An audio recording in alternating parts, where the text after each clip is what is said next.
Hoş bulduk. TikTok'taki canlı yayınımıza hoş geldiniz. Berde bu Türkmenistan'ın ayal kızlar arkalaşığı kuramamız bu. Öňden hem tanış arkadaşlar, kardeşler bardır. Hemme de şu yerde hoş gördük.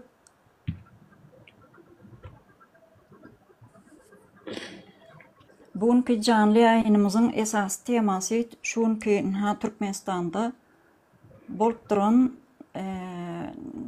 biýdüdügünçilikler diýelimi,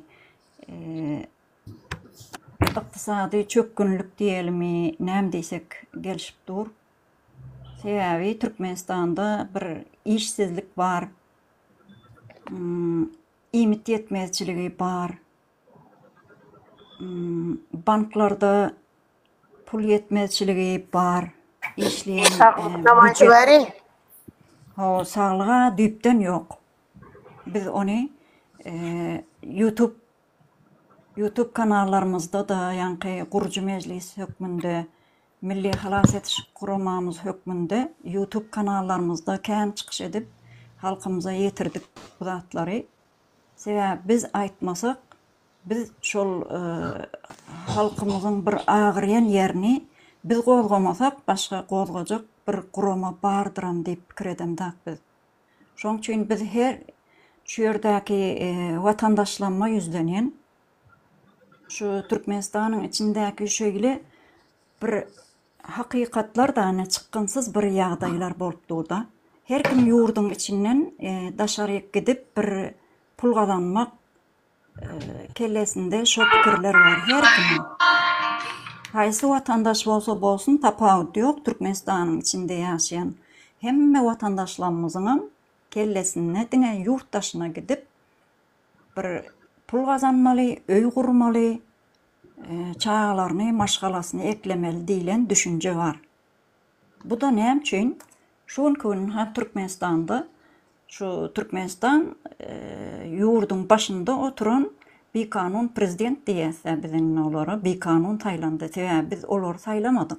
Şoň üçin şu bikanun prezident nire haýsy bir ýurda Ýewropa çyksyn, başga döwletlere çyksyn, hökman aýdy.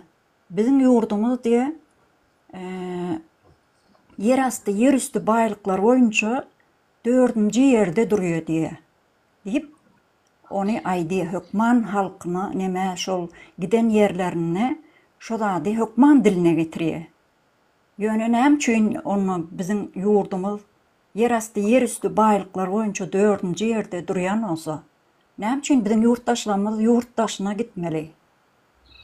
Ýurtdaşyndan bir çörek pul gözlemeli diýilen bir sorag bar ortada. Şu soragy şu gününa YouTube'da biz canlı ýaýyn açyp, şu ýurtdaşlarymyz bilen bir arada bolup, şol meseleleri orta alıp her kim öz pikirlerini aýtsa diýip şu ýerde siziň bilen bir arada watandaşlar. Ýene bir gezek hoş geldiňiz. Biz şu ýaýynyň üstü bilen size ýene bir gezek özümiziň begenjimiziň çäginiň ýokdugyny şu ýere gelen ýurtdaşlarymyza başga görüjilere, dinleýijilere ýetirmek isledik. Sebäbi biz siziň bilen bir arada bolup şu meseleleri çözmesek, bu Türkmenistan gaty bir çöküşe gidip barýar. Sebäbi ertir biziň çağaçyklarymyz şu düşünjede bolmaly. Ýurtdaşyna gidip bir çörek pul gazanmaly diýilen düşünjede bolmaly. Onu etmeli däl watandaşlar biz. Sebäbi biz öz çağalarymyzyň bilimli, ilimli, saglykly bolup ýetişmek üçin göreş alyp barmaly. Şoň üçin şu ýere öz pikirleriňizi aýtsaňyz diýip biz şu ýerden ýygnandyk. Ýene Ben de söz alabilir miyim? baş üstüne olsan. Ha, sağ olun. Kow temany agdadyňyzda şu wagt şu herkes ýurdun daşyna 5 manat pul dikdi. Ýöne ýurdun öz yer aýty baýlygymyzyň kimin kiligini bilemiz okda biz şu wagt. Kimin maly? Sen öz malyňy taşlap başga ýerde gulçylyk etýäň, demi? Bizim şuna aklımız yetmez ýaly derecede bizi şöyle oyaladılar da aklımız yetmez ýaly derecede. Olar näme üçin? Okulary iň soňky seviýe düşürdüler. konstitusiýany halkdan gizlediler. Halky baskı altında takladılar. Sonra da toprağı halkın elinden aldılar. Bunu orta döwürler aldılar. Yine bu zatlar bolduktan sonra ya oku kısıtlasan, ılımı kısıtlasan, internet kapatsan bir yurt degradasiya bolýar. Degradasiya bolan soň ol ýurda atomly bomba gerek gel. Yine atomly bomba şu Türkmenistan'da. Bir cennet ýaly watanyny taşlap gaýtýan ya.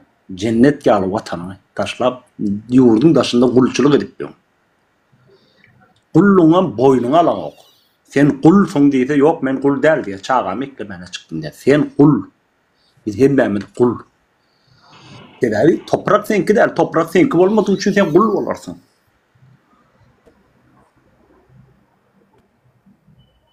Şoň üçin halk muňa düşünmesi gerek. Düşünmeli. Bir toprağı öz elime de almalı. Halk özüne nähil diýin, özüne bir saýgysy bolmaly da. Özüne saýgysy bolmaýan insanyň başgatyna hiç saýgysy bolmaz. Samimiyetsiz olur.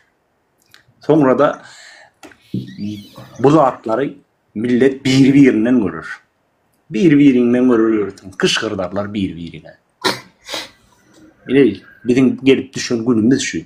Yani bir tarafından böyle de govam oldu. Halk düşünmesi için. Niyaz teori kavap sakladılar. Yurdun daşına çıkmak bolan oldu. Şimdi yurdun daşına çıktı. Halk düşündü. Deneştirip görüyor. Bunlar nähili yaşıyor? Rahat gürülüşü bilýärler.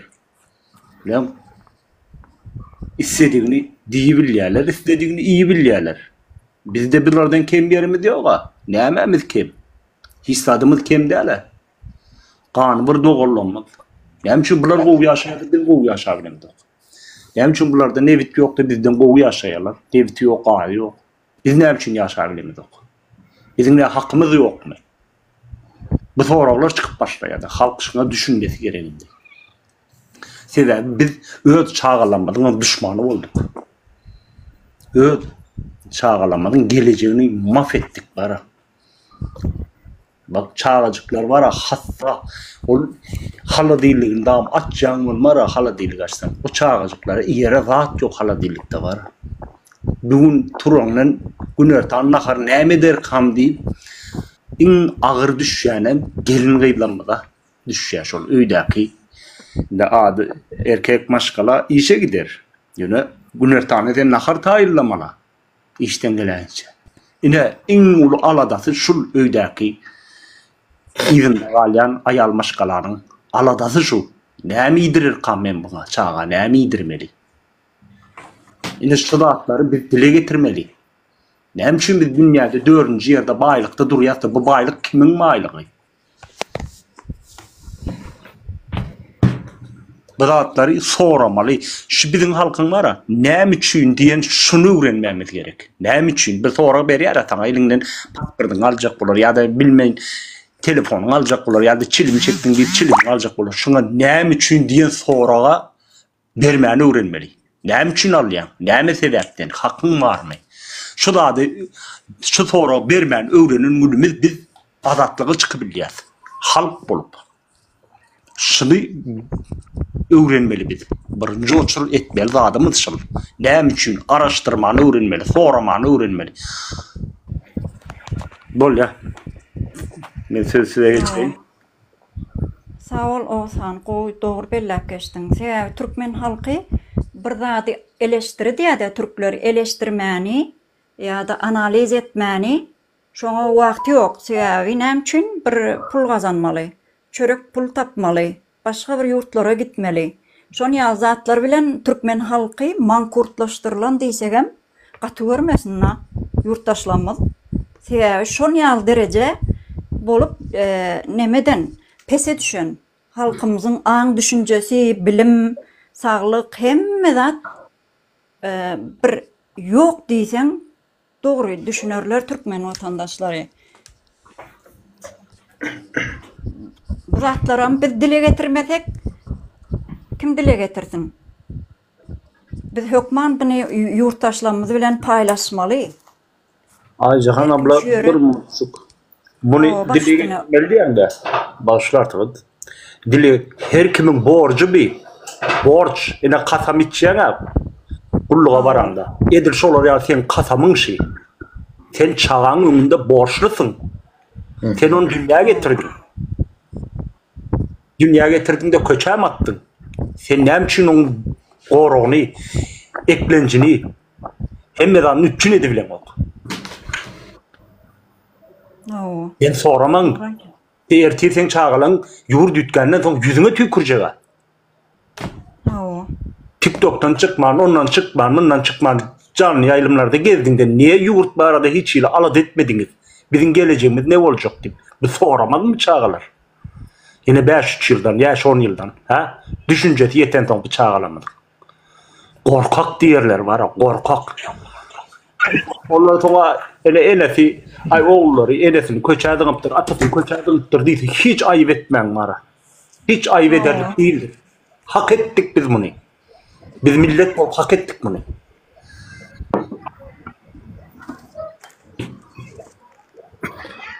Böyle. Assalamualaikum vatandaşlar. Hoş geldiniz Parahat kardeş. Muhammed Mehmet Mugom'un kardeşim gelipdir. Hoş geldiniz.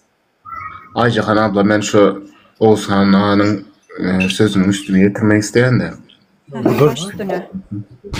e, Oğuzhan Ağa şu tayda katko gürün edip geçti. Benim üstüne getireyin. Bu sözüm bu meselenin üstünü tamamlayacak yağlı olup geliyor. Indi mesele yurt ve toprak vatan bolan üçün ben hükman beni gızıklandır ya. Yani o siyasete koşulma değilen zat yok. Beni gızıklandır ya. Sebebi yurt benim yurdum, vatan benim vatanım, toprağım benim toprağım. Çağalaram men yurdumun çağaları. Yani bizim bir böleğimiz, yani bizim bir parçamız yurdumuzun çağaları. Siyasete koşulmanın değilen zat yok. Bu zatlar konu olunca yani men koşulları. Yani bu benim özümün neme anayasal. Yani bu benim hakkım. Anayasal. Konstitüsyon hakkımdır benim o. Men sesimi çıkarmak, toprağımı, vatanımı, hazırki koşudurna içindeki cinayetçi hükümetten korumak o her bir erkeğin borcu deyip fikir ediyorum. Sözümü bitirdim. Sağ olun Ümit O Bey. borcun Helal olsun. hakikaten başlarsınız ortaya yerin. Hakikaten borç. Ol ertir çağlar soracak mı bizden? Fikir etmeseler bugün böyle arkayın oturanay. Ertir yurt ütkedikten sonra bu çağlar oyanır. Benim geçen günlerim nerede siz kaytarıp verecek diyecek o çağlar. Ne değil horçuluk çepti dolar. Depresyona düştü o çağlar. Mankud etti o çağları. Şu adam yurdun daşına çıkan çıkmadıklan çağlar ne edipti? Muzurdan onu çöplep bölere yer yalı. Musrayla çık bölere. Gördün mü yurdun daşında çağlar musurda geçip bölünü? Bizim neyme kemmidi var bizim? Bizim ayağımız kemmi, elimiz kemmi, aklımız kemmi başka yurtlarda. Oo, doğru. Bu her bir Türkmenin borcudur. Ödem var ha, sen çağın önünde borçlusun. Vatanın önünde de, toprağın önünde de borçlusun. Bunu gök tanrıyımızdan var ha, bizden affetmez. Biz hak ettik bunu. Millet bol hak ettik. Bundan çıkmamız gerek. Yok beni surata çıkaymalı. Başka çaremiz yok. Yurt dağap var ya, pıtrap var ya. O çağacıkların her hilgulleri yaşak diyorlar.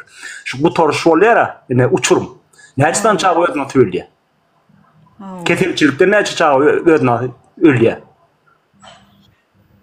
Her kimin borcu. Asya şolar Oğuzhan. Şolar näme Yeter sebepten? yetmedikten öd yal çağlar bilen geyinesi geldi. Oo. Ona men atalp berilmedik üçün çağa in tonqi derece yetdi. Oğlum özünü asmak, canını katletmek ve dünyadan doya. Görüya bir gün değil, 2 gün değil, gidip otibi. 10 yıllar gelip otibi, 30 yıllar gelip otibi zat. Bunu geçmemiz gerek. Biz bulan o cennet diyerek, cenneti için bizlere yoktur bu borç bölüşümüzde var ha. Cenneti bir de kapadandır Tanrıyımız. Hawa. Fikir etmedin namaz okap cennete giderini. Sen çağağın önündeki borcunu yerine getirmedin. Niye cennete gideceksin ölünde? Soramadın mı ne? Yok Tanrı bar olsa cennette sorulmayan olsa sorulmaz mı senin? Eden borcun ne için borcun yerine getirmedin? 2 yıl kulluğunu borcunu yerine getirip gelyen ne için çağağın dünyayı indiriyen bu borcunu yerine getirmen. Üstüne okuyorsun. Ne için hakkını sorabilen ok çağağın. Näme günäsi bar o gidip çağacıklan. Bolyas. Sağ ol Oğuzhan. Menem bir adım geçme var illa. Aydakan abla. Baş üstüne buyur Leyla hanım. Sesim yaxşı gelem özü. Hawa gelip dur gowy. Buyur. Bizani yurtumuzda yağı ilvenitlere joy beremiz, ilvenitlere undi etemiz, mundi etemiz dep yağı ne etwediler? Dokument doğrulatwediler bir yılları. Ne joy bu ne başka zat bu. O dokumentini tanlamak için hem şunca pulu gitti biçaralarına. Pensiya alıp oturganları ba, alıp bilmi yürgenleri ba. Ulanam aytıp geçsеңizle bilgenleriniz bolsa karındaş toğanlarınızda kardeş şunday kıynalıp durgan halk bazır halkımız çağaları en atalarım pılsız nesiz bolgandan soň çağalarına nişeti banisaga karatjakını bilmeydi, nişeti pensiyaya çıkaracakını bilmeydi. Pensiyaya çıkmak üçün hem şunçaly banisada yatıp çıkmalı. Banisaga barsaň hem yağı koluna karap durgan aç gözle doktorlar şu mayıp bolsadam birinci gruppa mayıp bolsadam şunu üçüncü gruppa dep çıkarıp berediler. Ondadan pelançaly pulunu alıp ani şunday ýagdaýa gelip durupdy hazır halkımız keselçilikten çıkmaýatır. Ine bizene bir konuşumuz yakında 76. yıl bala neçe yıldan beri içinde kista var eken şu kistanı aldırmak için pılı bolmagan indi yakında şu yarılıp getip içinde yarılıp ölgen yani bala 76. yıl bala garip işi yok pensiya yok şu yüzden ne banisaga barıp bilipdi ne banisaga barıp bilgen ne bir ne tölgen doktora barıp bilgen hiç bir net bilmegenden soňa özünü görsatip bilmeyenden soň içinde yarılıp öldü 76. yıl kişi. Yaş bala da 76. yıl bolsa hali bir yıl bilmem neçe yaşında boladı. 50. 50 mi? Ana 50 yaşında. Şimdi 50 yaş ne olur? Sözün üstüne getireyin. Bu netice bu. Bu da attır netice. Biz esası meseleni çözmeli. Mesele yurdu ele almak. Halk bol olmak. Meseleni o neticete gerek gelmek mi de? Mesele yurdu. Daha entek ölecekken böyle bir gidişinde. Bir gidişte entek ölecek adamken açlık gidiyor yurdun içinde. Hawa. İnsanlar var ya şu gün karnını doyursa var ya bir yerden sadaka var olsa şonu çağırılmasa gider ýagdaýa getirdiler. Hawa. Çağırılmasa da barmana şonu karnını doyurmana bir yerden bir karnını doyurmak meselesi. Şu duruma getirdiler bizi. Doğru. Biz buna halk bol sesimizi çıkarmalı. Buna düşünmemiz gerek. Oğuzhan şol Leylaň ýan aýtyp berşýaly, şo bir çağı bolsa, ola Leylaň tanayan çağasy. Oňa beňdeş müňlerçe çağalar ölüp gidip dur. Bize hasabaty berilip durmy ýok. Şolara saglyk taýdan, sosial taýdan kömek barmy ýok. Şoň üçin ölüp gidip otyr. Sebäbi saglyk sistemasy ýok Türkmenistanda. Ähli sistema ýok. Ben söz alayım mı? Buyurun. Buyurun Farahat. Vatandaşlar şu ağaçlık dünü bu beye getirdiniz. İşsizlik ağaçlık. Her bir aydan ağaçlıktan ölüyen iken Türkmenistan'ı diyen acilüne yok diyorlardı. Niye bütün acilüne yok? Yani hani hükman ölüründe sana acilüne deyip kıygırıp ölmesi gerek mi? Ha? Neymiş o kıygırıp ölüründe seyan o ölürü basın. Ölme, yetişen o kıygırıp yetişen o gülmeni. Ağaç deyip kıyırmana yetişen o adam. Parahat bir mınt sözüňi böleýin. bağışlarsın. Bir minut böleýinmi sözüňi? Haydi. Rahat. Haydi. Şol sen aýdýanyň sebäbi ölenden soň kim onu deriňäp görüpdir ýa-da otopsi nemesini ýakanyny deriňäp gören barmy doktor? Ýok, sebäbi şu ölen adamyň vitamin yetmezçiligi bar, imit yetmezçiligi bar şonuna ýöne şonu hiç kim ýüze çykaranakda. Buyur ýene de baş. Hani şonu açacak kolumda. Türk insanı karın doyurmak var. O beslenmek yok. Adam beslenmelidir. Doktorun şekerlerini tüyür. Hayli nane yediğim de karnın doyur. Su katı koyup su içtiğim de karnın doyur. Kadar su içtiğim karnın doyur. Yani adam beslenmeli. Beslenmenin neticesinde sen aşağıdan atmalarların işlemeni öde şonu sen beynin karnın istene onu. Şol burada göründü. Garpı uğraşan, nar uğraşan, mi uğraşan yedin geliyendir. Şonu sen ödün istene o. Şu aşağıdan atmalarlar sen nervini hava veriyor. Oraya tasal ne yaptı öyle? Çağırık doğrunu, onun aşağısını çağı, onu bunu yiyeklerdir. Şuna yemeli. Ana şu vakitte ödünü vitamin, şu aşağıdan atmalarlar ödünü güç topluyor, vitamin topluyor. Ondan sonra 40-50 yaşından sonra yedin mi o kayvacık bir bunun için yiyemesi yiyenler de karradın. Mivi oturun olmaz. Ona yağ çağır, rakasolu çağır yeterlik vitaminli yediler. Aşağıdan atmalarlar taze oluyor, sayı dayak oluyor. Çok için uzak kaçtılar, tağdın olurlar, işlediler. Nihayetler nahili, en ağırdı 40-50 ya 18 yaşında onlardan ülke okumadan 2 oluyor, bu geçen yıl bura oluyor, bu yıl bura oluyor oluptur. Onun için neyemeden böyle yaşadılar? Ülkenin neyeme diyecekler, ne diyorlar? Ülke oklama. Yani soğuk ödüp düşüyor. Olman hem ekşim soğuk da oluyor ara. Kimi peşin yaşına çıkmaya oturuyor. Soğuk hem ekşim oluyor onu. Demir yetenek şol. Ülkenin korumana aşağıdan atmalarda vitaminler var. Şu demir yetenek. Demir eksik kalıyor. Hem ekşim yani hem ekşim ölemeli. Benim işi yani benim ölemeli. Demir yetmeli var aranıyımda. Şonu günü şunu ödüm demir var günü ödüm. Yani demirin bu demiri burada pedali miwen demir burada pedali şu an hem görünüş keserler. Şonu adam alıp bilmedi şunu aşıktan ölünüyor. Son meğerler yediriyor. Pulun olmak benim okun meğer böyle burada geçiriyor. 2 de geçiriyor. Evet olup 3. de geçiriyor. Evet olup o zaman meğerim ağırlanıp yağdıyor. O zaman işleyecek kaliyede. İşlemesini koyuyor. Yoş işlemesini koyuyor. Sonra durulu keserli yüze çıkıyor. O şu keserlik neticelerinde 40-50 yaş oluyor. 18 yaş etti oluyor. Ne? Yüze çıkıp başlıyor. Tekrar soğuk oldu. Ülkünü şer. Tekrar soğuk oldu. Bağırı şer. Şeyde onun ülkü diye adam. O zaman ne yemedi ya? Bu ülkü soğuklama. Düyüp sebebi ne yemedi? Şunu bilen yok. Onu çözeyen doktorum yok. Bizde açıklayan onlar parametrelerim yok.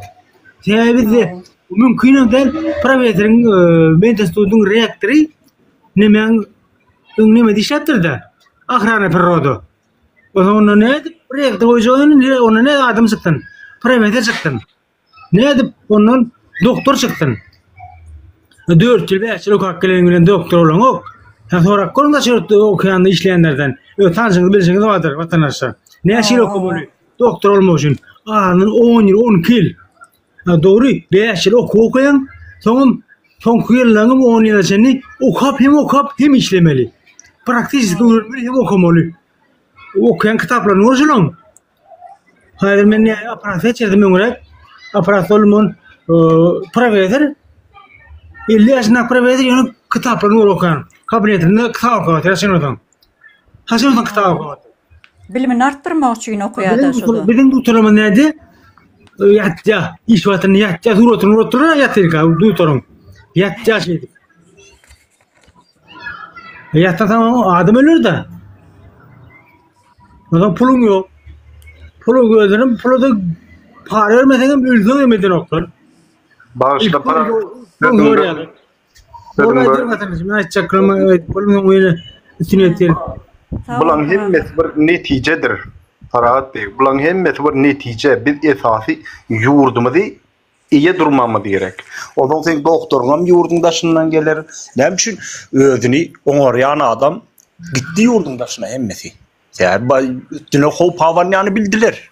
Bizde bir giden suat Amerika'da, Avrupa'da bir giden doktorlamız var. Hadi bir tane yurt kurulsun, tane Türkmenistan kurulsun hemmeti gelecek. Kim yurdun taşlak gider? Mecbur ediyorlar şuna. Seni şuna mecbur ediyor. Olurum içinde vicdanı var, namusu var adam, önünde halkını öldüresi gelen ok. Lan şunun için çekti gitti emmesi yurdun taşına. Yola gelir. Gelecek olur zaten gelecek. Olur bir kurulda gelecek. Herkes vatanına hizmet edecek. Yönü vatanı öncülük bilen biz almamız gerek. Vatan bizimki değil. Kurban. Vatan bizimki değil. Vatanın var mı? Bizden şunun için aydı vatanda sana. Netice kızartlar. Dedi sadece toprağına yetip olman gerek. Sen toprağına yetip ol. Sen çağalan önündeki borcunu yerine getir. Vatan toprağın orada 170 tane 200 tane halladın yer düşmedi Ukrayna'da. Yurt halkına, hükümet halkına iyi çıkan orada o yurtmazdı. Ne için neye çıksın olur? Olur sen getirmedin ha. Sen mi getirdin onları? Ha? Sen mi getirdin? Deputatını saylap sen mi getirdin? Prezidentini saylap sen mi getirdin? Ne için sana hizmet etsin olur? Doğru. Sen mi getirdin? Kim ses verip getirdi? Ses verip getiren olsa sen talep ederdin. Basıp aldı. Sesin geçen ok deyip halkı dizel ki saylılara barma ettiler. Barsanam boyu bedava ettiler. Sen 150 yıldan beri Göktepe Kala Savaşı'ndan beri sen orsun kol astındaki kayıksız Atabayev'ı ustola çüyle öldürdüler, atı öldürdüler biliyor musun?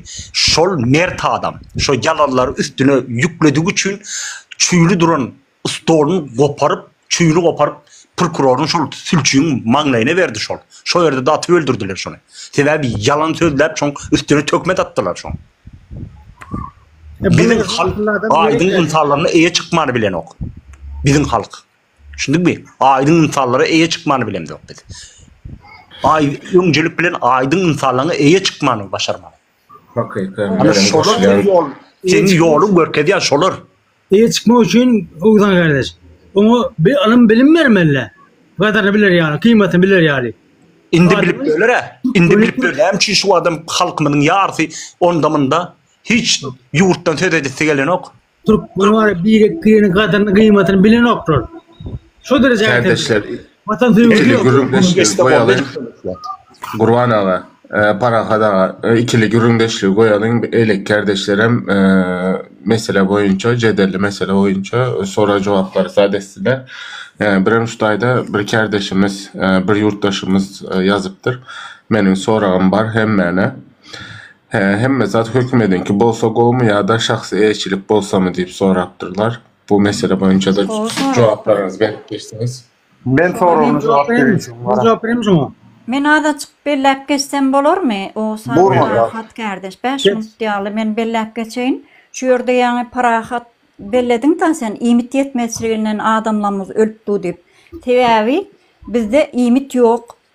Gök miwe önümlerim Eýrandan gelip dur. Onu hemme bilip dur. Çağaçyklaram göz ýetirdi oňa. Tebebi bizim yerimiz yok. Ekin ekmek üçin yerimiz yok.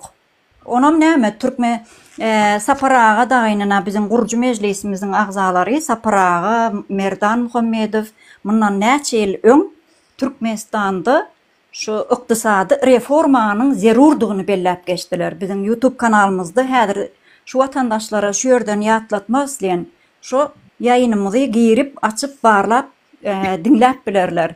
Sebebi şu ykdysady yer su reformasy edilen bolsa Türkmenistanda onda hususy eýetçilige özi hususy eýetçilige geçilmelidi. Bundan Saparağa daýyn mundan 30 ýyl öň etjek bolanlar buny garşy durupdyrlar. Şu aýdyň adamlary ortadan ýok etdiler. Türmelere sokup öldürdüler näçe müňlerçe adamy. Ona Merdan Muhammedow näçe sapar näme çykardy. Olaryň atlary, familiýalary, bilgileri belli bolan adamlary YouTube kanalymyzdaky şu halkyň sesi media programmamyzda şolary okap berdiler. Bu da iqtisadi reformanın, yer su reformasının yurdumuzda has derurduğunu bellap geçmek isteyen şu yerden. Sebebi yer su halkınkı olmalı. Ana şonu her kim öz islen dadını ekinlerini ekip özünün islen yeri olur. O yerlerem çağalarına miras hükmünde qalar. Şu zatlar aytacaktım baş üstüne. Bağışlayın demen şu yerde şu yankı ildeşimizin soruna cevap verecek. Ha o. Hükümetin kıvolsa mı ya da dedi, iyiyetçiliğe geçti mi dedi. Şimdi ben şunu ödünü soruyorum. Bir fabrik, sen ödün kıvolsa mu ya, devletin kıvolsa. Sen şu fabrikte başlık oğurlap, elektromotorunu satsa sen yol verir mi şuna? Zat ödün kıvolsa. Şuna ne hilser edersin? Öz zadın bulunsan, özün şuna oğurlatmarsın adadını. Devletin kıvolsan oğurlan yaşol. Hükümetin olsa oğurlanıyor. Ama şaksı olsa, hususi iyetçilik olsa, sen zadın oğurlatmarsın. Zadın yerde çürütmersin, dersin satarsın. Şunun için yankı ildeşimize şu soru ona. Joğa. Bu herkes öz fabriği olsa şunda devlet ösyendir. Sen aytjak bolýanyň ogy sanyene de şu hususy eýetçiligi iqtisady reforma gelip diýrenýär şo gepin. Şol soruna şol jogap şol. Da sen bolsa sen dağıtmarsın adadyny. Näme üçin dağıtjak? Başgasyna oňa muňa şagallary ýdirmersiň ha. Öz agarodunda ekin soň getirip şagaly ýdirýärmiň üstünde tüpeňli ýatjan senin. Ýdireň oga. Da ogurladan oga şoda ekinindäki gawyny garpadyny. Ha. Men jogap bereyim. İşte şoda atlardır. Benim bilgim boyunca jogap bereyim. Vatandaşa kardeş. Parahat baş üstüne. Vatandaş, bu ahlak vatandaş. Seni eğer yer, sen ahlidir var ya, ahli Türkmenistan gul yağdaydı. Gul derecededir. Senin, benim, hemmemiz gullur. Doğrudun evinde işlemek demek, gulsulukta işlemek demektir. Gullur, gul. Devlet seni emedi derdin, ekerdin, paket ekerdin. Yani, soğuzluk kazanır derdin, pulunu olu kazanır.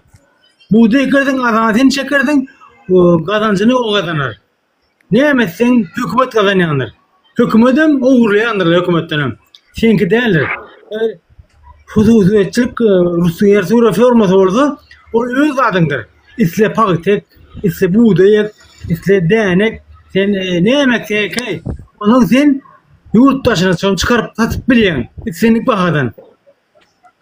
Çok olmuyor ya. Yıllık bir adasın göre ucup soca aylık alanın olmuyor. Daha alanın olmuyor. Çoğunu özünü düşünüp kırıyorsun. Evet.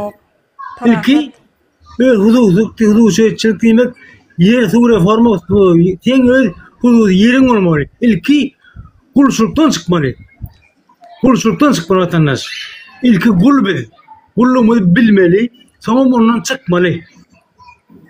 Kulluğunu bilmeyen ondan çıkmalı yok. İlki bileyen ondan çıkarı özleyen. Ne yap çıkmaz ondan? Türk bunu her mankurtlaşıp dur. Kulluğunu bilen yok. Daha şey hüviyeti arzu olmuyor. Şundan çıkmağına. Yer su reforması demek, kulçuluktan çıkmak demektir.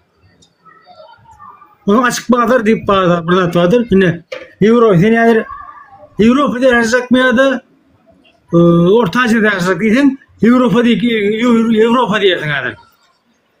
Avrupa ne yapıyor şu derece diyen? Avrupa'da hüviyetçiliğin sonra yer su reforması geçirilen ana son hatamına bağyadı.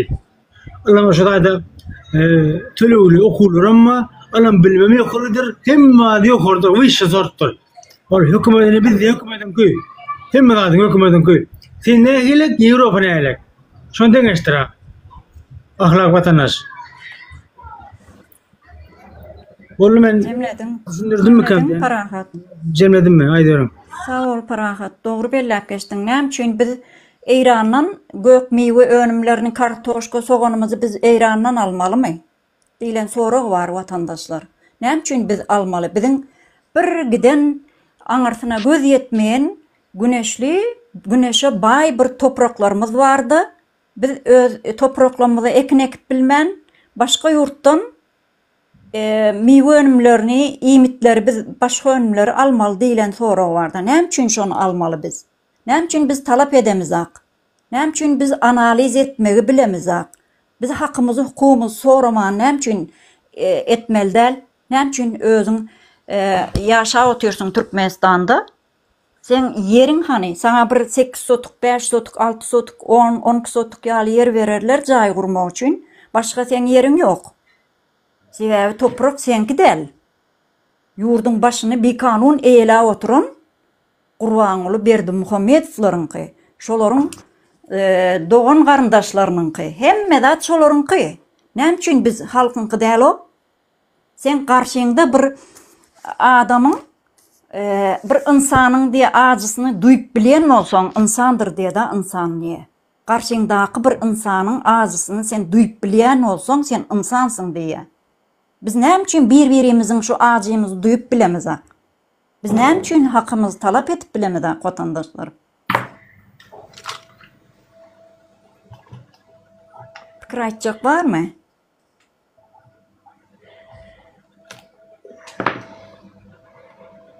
Biz taga gurumasında şu näçe sapar Umyda Bekjanowa şu gurumada, şu taga Türkmenistanyň zenanlar, ayal gyzlar arkalaşygy gurumamyz şu ýerde.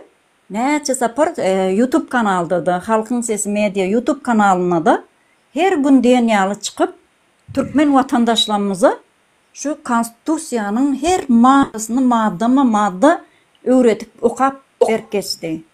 Henizem dur şu videoları seyretmek isleyen watandaşlara şu yerden haýyş bilen ýüzlerýän şu Halkyň Sesi Media kanalymyza, YouTube kanalymyza zenanlaryň sesi var. Başga da kanallarymyz köp. Şu kanallara girip şu videoları seyretseňiz has gowy anyk arkaýyn göz getirjek şu watandaşlar. Şu sebäbi sen konstitusiýadaky hakkyň hukugyny talap etmeseň sen üstüňe çykyp Berdimuhammedowlar sana neme der ya polisler gelip seni yakandan tutup bir güne sana güne yüklep türmeye sokup öldürür. Sen şoň üçin öz hakyň hukugyny talap etmeli. Men geçen bir çayhanada da gurrun etip berdim da bir kelmenden öň. Men özüm kitaphanada işlemsem bir okuyucu geldi bize. Oğlun Türkmenistanyň Jenayet kodeksini sorady. Gyzlara muny berjek däl dedi. Sebäbi öýe bermäne gadaganmyş kitap. O kitap zalda oturup okumany mümkin, ýöne öýüne berilmeýär. Şol oğlun şo kitaby alyp, şo oğluna prokurory, şo ýaşaýan ýeriniň prokurory şoňa bir güne yüklep şol oğluny 2,5 ýyl türme basjak eken. Şo kitaby okap, şo kanuny şo prokuroryň öňünde şeýdip goýupdyr ine. Ine men hakym hukugum bir güne gitjek däl diýip şeýdip getirip berdi şo kitaby bize. Sağ bolsun aýtdy. Sebäbi şo oğlun hakyny hukugyny talap etdi. Şo kitabyň üstü bilen 2,5 ýyl türmeden azat boldy şo oğlun. Sebäbi şo kanunlara göz ýetirdi. Konstitusiýany, Jenayet kodeksiniň kimlere degişlidigini, bir kanun bir güne adamlara degişlimi, degişli däldigini anyk göz ýetirdi. Men hakyky öz durmuşymda bolup geçen zat şu watandaşlar. Şoň üçin biz hukmany suratda hakymyz, hukukymyz talap etmäni öwrenmeli, analiz etmäni öwrenmeli. Başdyny olsan. Şimdi dedin de Jenayet Kodeks kitabı arşivde saklayak dedin. Doğru mu? Hawa. Yani şu halktan gidilýärler. Halktan gidilmesini öwren. Öwrenmesin, okumasın. Sebebi edýän işleri cinayet. Öwrenmesin diye. Yani çünkü kitaplar mekteplerde verilen ok. Ne bir yerde mektep okudulýar.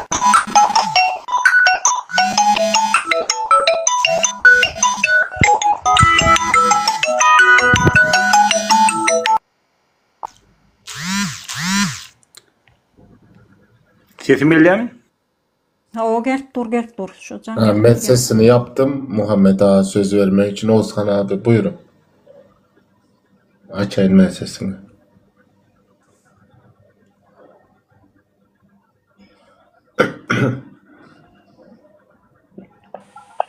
Muhammedcan'ın sesi kapalı. Oğuzhan devam etsin deyip kapatandırdı. Ümit. Şimdi ben Yok, amaydı Nemecan Muhammedcan Gel otur deyip ben sizi aldım. Muhammed ağa buyurun siz. Ha, baş üstüne Muhammed kardeşim. açmadı sesini açmadı Muhammedcan.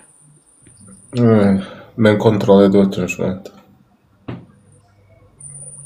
Ben aytayım da. Buyur Buyurun. ona Leyla Hanım. Muhammed Ya Leyla. yer nesini ayttınız ku? Yer beredi.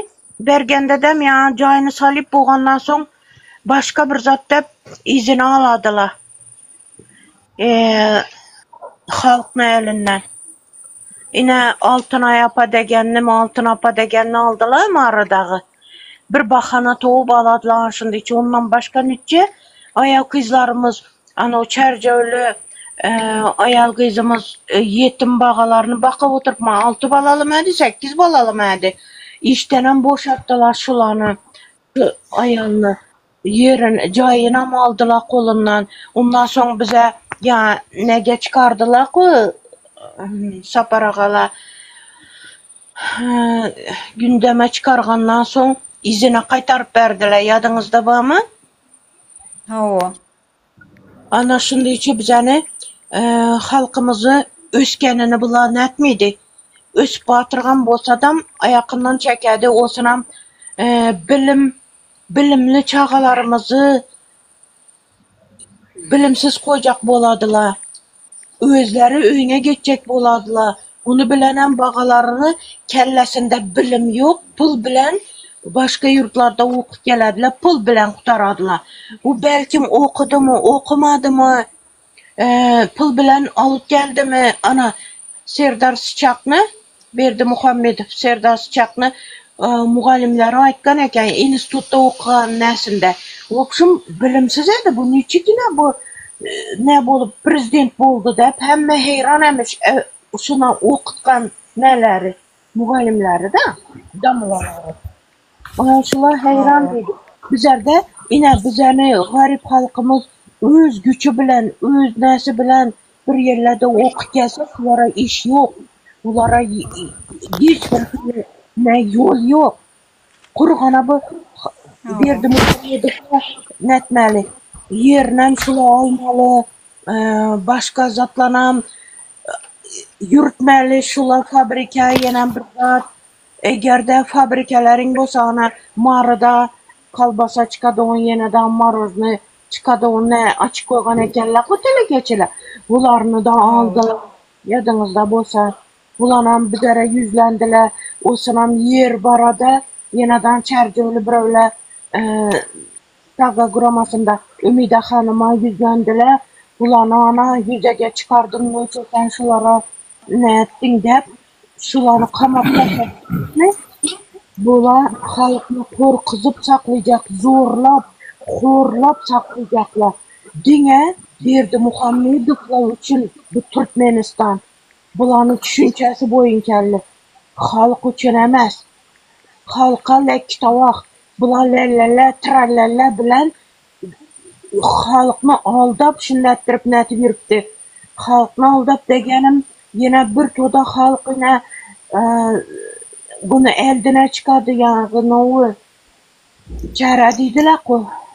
Çarege çıkardılar bunu eldine lellele, trallele bilen şinlettirip halkını aldıydılar. Ondan sonra yegerleri bak ko. Yegerleri yine yaş kızlarını 12 yaşar, 13 yaşar kızlarını ekitip zorlap şunu aytsanızlar bir yere ses bersengizler hemen tuğumun bilen yok atamen geçere barıp ayta ölmesen dep ota-enasine çelip korkuzıp koygan yerleri babulanı.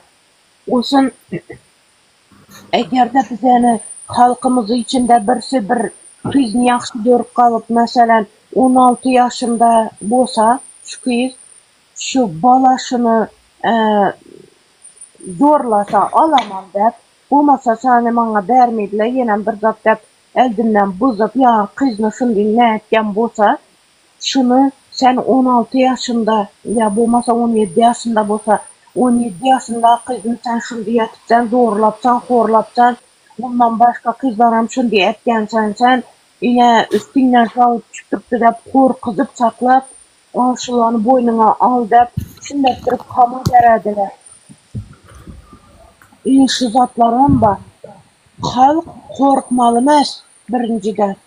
Halk özünü hakkını talep etmeli. Konstitusiyanı öğrenmeli. Konstitusiya arkalı yüzlenmeli. Şu her yere gündeme çıkarmalı. Neçeli gündeme çıksa bu halkını nesi derdini aytıp çıksalar ya bir yeter yetmezçilik nu nesi bu Bulardan korkadılar. Parahat senem yaxşı dur. Yadımdan çıkar veresen. Halk korkup oturады. Korkuzu bana şundettirip zorlap kama berediler. Yaş yigitlerini. Görünler. 12 yaşar kızını, 13 yaşar kızlarını, bızgallarını kamamaydılar yegerlerini. Ne için ana Süleyman nerede Tursunov bunu ne için şundettirip öldürdüler? Bu bala ösüp yurtumuzunu östürüp bayrakını belent diklemek için Amerika'da diklemen dep ne etken eken narasta ümit etip oturgan eken şulanı gelecekini kırıktı bula. Karangla. Indi bu halk nere çıkmalı? Günceme çıkarmalı. Derdini aytmalı. Aytsınlar. İnen yorumla da yazsınlar. Paylaşınlar. Birbiriniz bilen paylaşınlar. Korkmanla yaşam halkımız. Al indi Parahat gaplıver. Muhammed kardeş mi, Parahat mı el kaldırdı?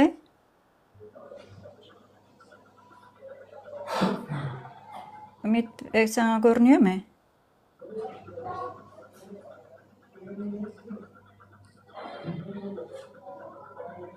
Buyur Parahat, sen ayt onunla fikirlerini de. Parahat baş üstüne.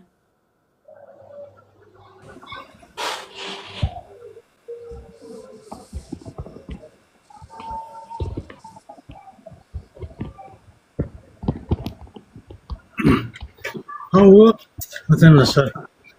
Hadi bunlar terör hükümetinin son kunlarını aşağıda. Son için böyle korkunun öldürü diyorlar. Aslında halktan böyle korkka, katire korkkanırlar. Ne yapsın korkkarı halk ayaklanmasın. Yani halk yurt halkın köy. Ola olur mihmanlar yani belirlendiğini vizifedir. Bizim hizmetkarımızdır, hizmetçimizdir halkın.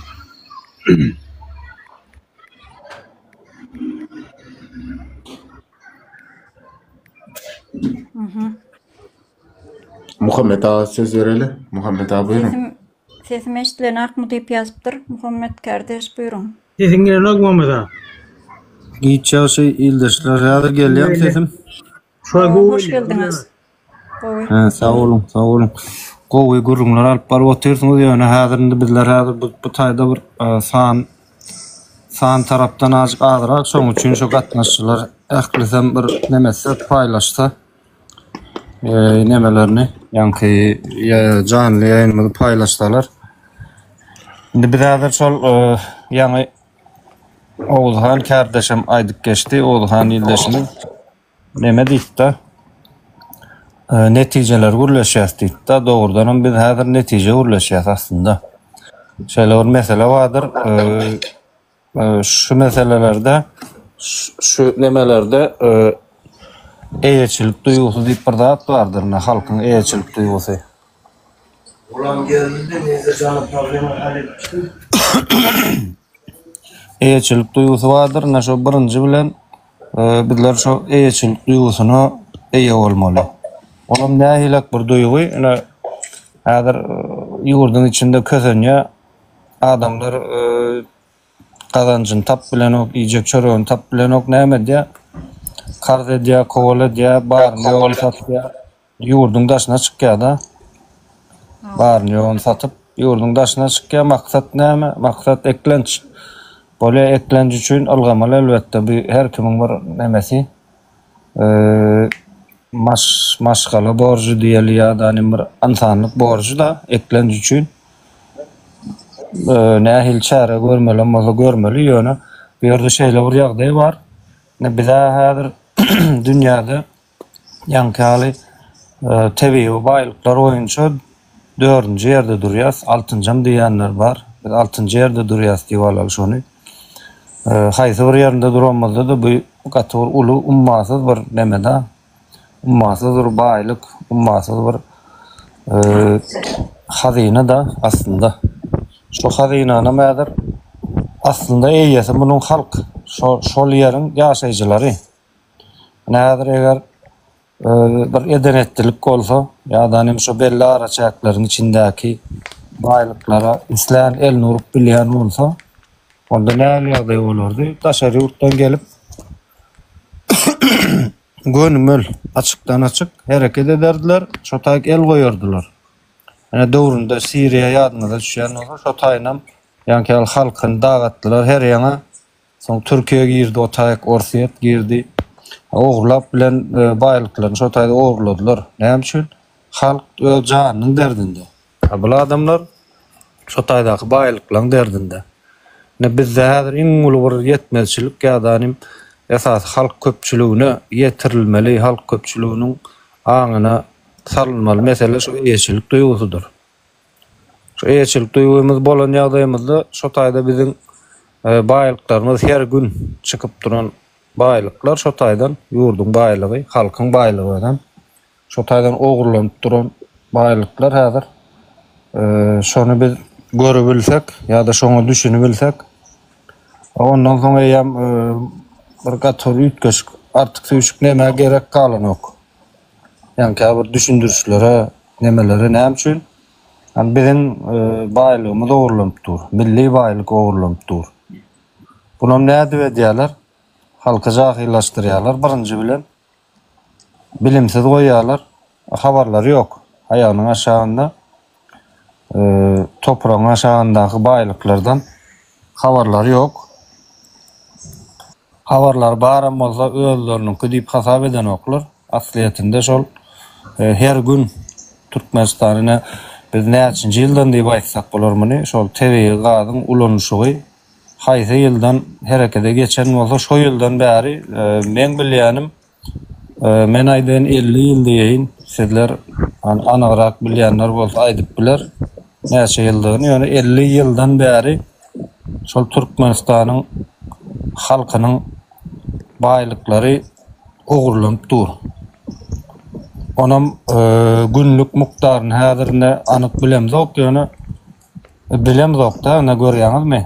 Halka degişli bir baýlygyň şolardan alınıp ogurlanyp durmasyny, ogurlanyp duran meçhurlardan bilemzok. Elimizden nämeler gidip dur.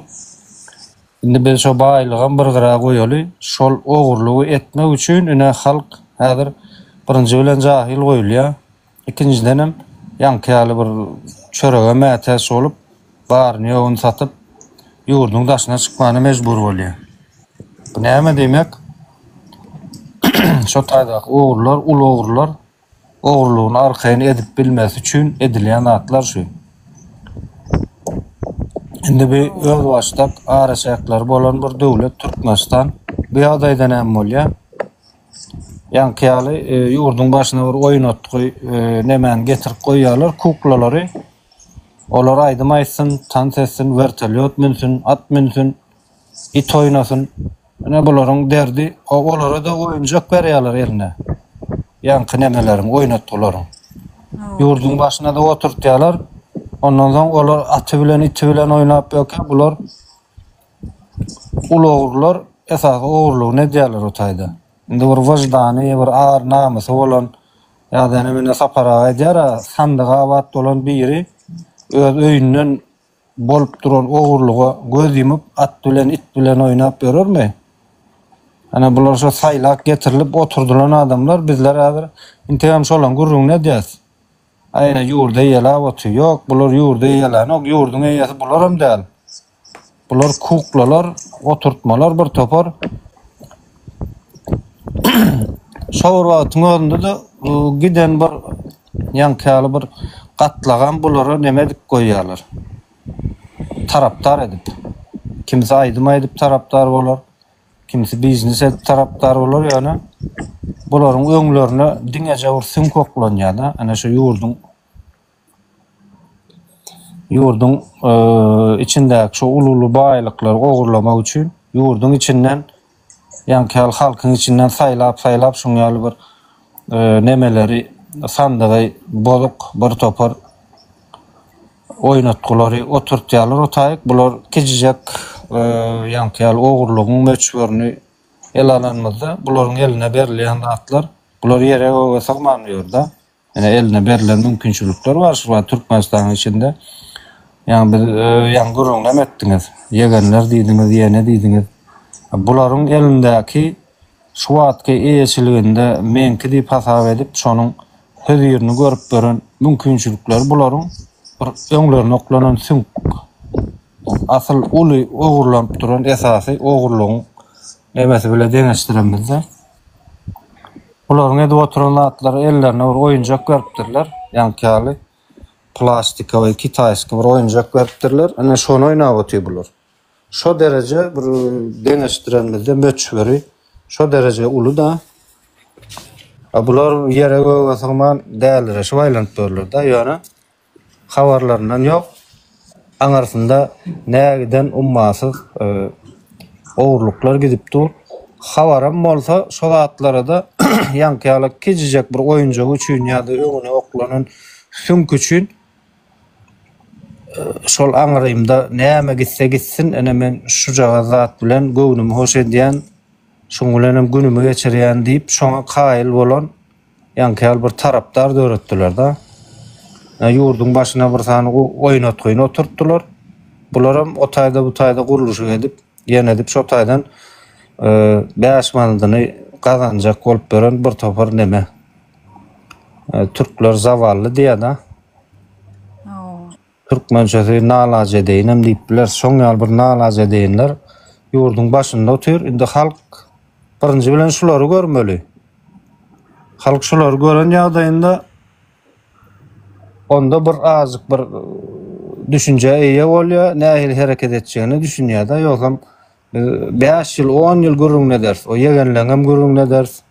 Ya o prezidentiň gurrun ders. Ya ministeriň gurrun ders. Ya on gurrun nedeniň bilen bul adam bilen ömrü azalanyp ya da gorkup kaçyp giden oklar.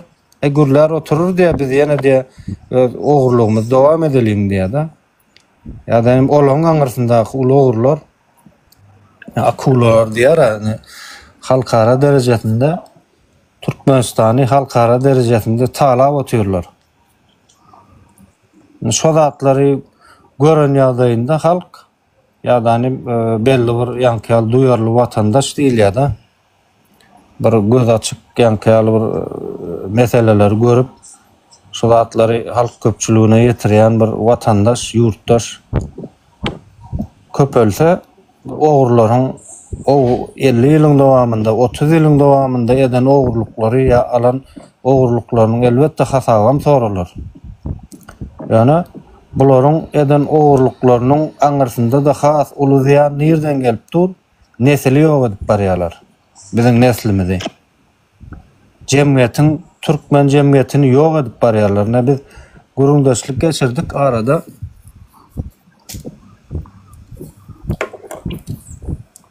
Taş döwregimizde bar. Ýani Özbegistanyň dowlarymyz var, Azerbaýjanyň dowlarymyz var. Gurundaşlyk geçirýäs bolup haýsy bir näse etsek, mana Özbegistan häzir diňe öz içindäkini hasaplamanda 35 milyona barypdyr halky. Kazakistan 20 milyona barypdyr. Kırgızstan 7 milyon, Azerbaýjan häzir 10 milyondan geçdi. Şu halklaryň içinde de, şu milletleriň içinde de, bular hemmesi türk milletler. Biz häzir misal üçin hiç bir kynçylyk çekmän, öz aramyzda her kim öz dilini gürlendi diýip düşünüp bilýän türk milletlerimiz. Dowallarymyz. Şularyň halkynyň köpelişini görýäs. Bizinkini aldap ýetirenle 7 milyona ýetirbilen oklar. Olaň ýarysy çyn bolanda da häzir belki uly bir zat diýip hasap edeliň, ýani oňama ýarysy ýurdun daşynda. İş öndürüp bilýän nesil, pikir öndürüp bilýän nesil, nesil öndürüp bilýän gatlak ýurdun daşynda, öz janynyň derdinde, eklenjiniň derdinde. Hemmesiniň düýk maksady ulugurlaryň şo taýdaky bähwidi ine bizde. Ona mäder ýene bir mysal getirin, ulugrak çekdim başlarsyňyz. Ýene bir mysal getirin, jemläýin. Ine Awganistanda göknar ekilýändir. Tireye öndürilýär, beýleki narkotik serişdeler öndürilýär. Olam şo ýerde adaty bir ýagdaýa gelipdir. Bizde paxta näle ekilýän bolsa, bizde paxta ekilýär, ýöne o paxtaň haýryny halk görenok, ýene de başga ýerler görýär. Edil şoňa Awganistanda da narkotik serişdeler ekilýär, oňun bähwidini başga ýerler görýär. Şoňa bir belli kişilerin ýa-da bir taraplaryň, toparlaryň bähwidi üçin giden bir araçaklaryň arasynda ýerleşen bir ýurt, dünýäde baýdagy bar, gerbi bar, öz konstitusiýasy bar. Şoňa bir ýurt bir kakoýta bir nemeleriň hyzmatynda, ýani içiniň halky bilen şoň hyzmatynda. Şo derece bir azy bir ýagdaý da ondan biz häzir bu taýda ol ýegenmişin ýa ministrmişin prezidentmişin bulan hemmesi kukla. Biz birazcık aňarsyna seretmeli. Hani bizi şu güne düşürmek, yani eklen düşünçük gäsip goşgy düzüwaylanıp berler ýurdun daşynda. Aýna eklen üçün çykdyk, normalleşme diýilýär muňa. Şol itin günýaly günlerini normalleşdirip adamlara hödürleýärler. Hani şu zat normal zat diýär, şunu siz kabul edin, şunu ýaşaň diýip şeýdip adamlara hödürleýärler, olar kabul edipdir. Şoňaly bir itin günýaly güni nämeň esasynda ulugurlaryň we ogurlyklaryny arkaýyn edip bilmesi üçin şoňaly bir hereketler edilýär. Ben pikirimçe şonu görmeli da, ol doğum problemi mişin hastana mişin prezident mişin bulan hemmesi halkın diňeje nemesi göz bagy. Halk şonu görýär da aňarsyndaky saklanan aňarsyndaky ulugurlygy görmesin. Şolara söýünüp geçersin ýa-da şolary nägilerini bildirip geçersin. Ondan ýagdaý bolmaýar da, asyl hemmämiz bilelik de şol öňümüzdäki ýanky bize hödürlenen taraplaryň kukladygyny, sahnadygyny, oýunjakdygyny ýa-da öňlerini oklanan süňkdi ýalap oturan bir topar itdigini biz tanasak, ondan soň bizim hereketimiz hem düşünjämiz hem gürleşimiz hem başgaça bolar. Ben jemlejek şu taýda başlam. O da rak boldy. Söz alaýyllar men. Sağ ol Muhammed. Buyur, Oğuzhan Bey. Gatı doğru aýtdyň Muhammed Bey.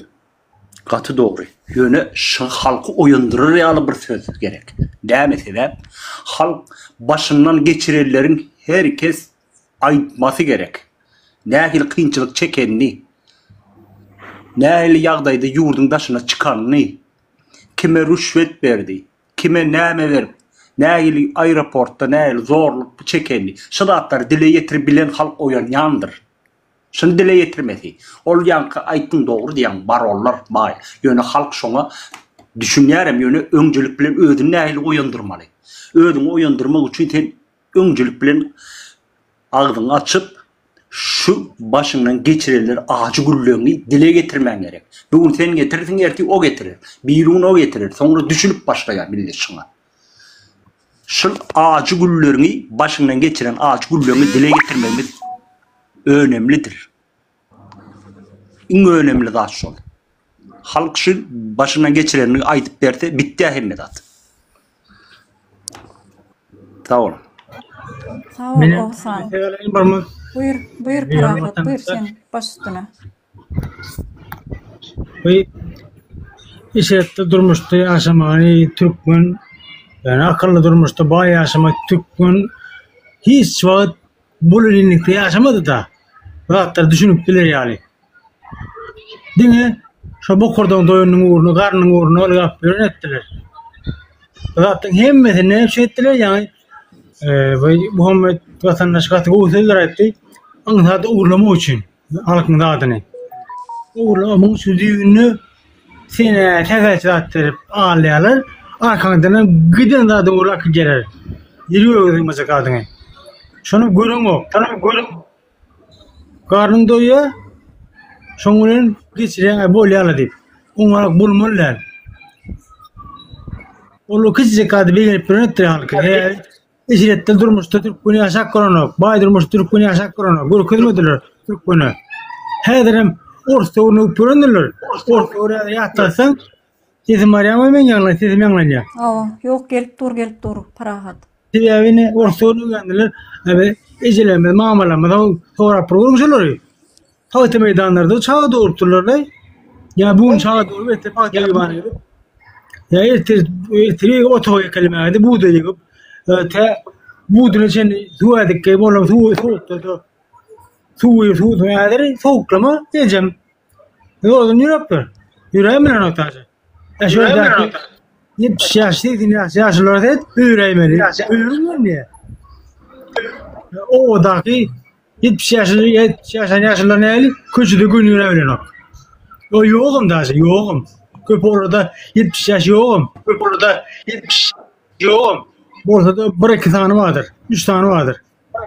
Ondan sonra yaşakta ucu edenler, ayak edenler.